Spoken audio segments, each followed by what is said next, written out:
আসসালামু আলাইকুম ভাই। আমরা বাংলাদেশটা না বড়ই আশ্চর্য। কিভাবে জানেননি যে একটা কথা আছে না, যে কারো পৌষ মাস কারো সর্বনাশ। জল্লাদ শাহজাহান আর সাথীরে নিয়া সাংবাদিকরা রয়েছে আপনার পৌষ মাস, আর তাদের হইতেছে সর্বনাশ। তাতে সমস্যা কি?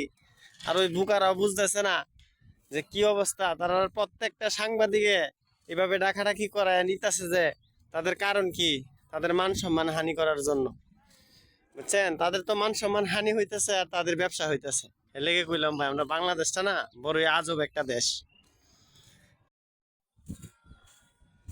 তাই ভাই, বাংলাদেশটাই একমাত্র দেশ যে দেশে কেউ বিপদে পড়লে তারা নিয়ে ভাই মজা করে। বুঝছেন, তারা মজা করে, আর যারা বিপদে পড়ে তারা আপনার সাজাটা বুক করে।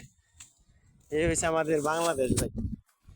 বুঝছেন, নিজের তরকারিতে লবণ না দিয়া অন্য মানুষের তরকারিতে লবণ দিল না দিল না, এই নিয়ে এত মাথা ব্যথা বলার বাহিরে ভাই।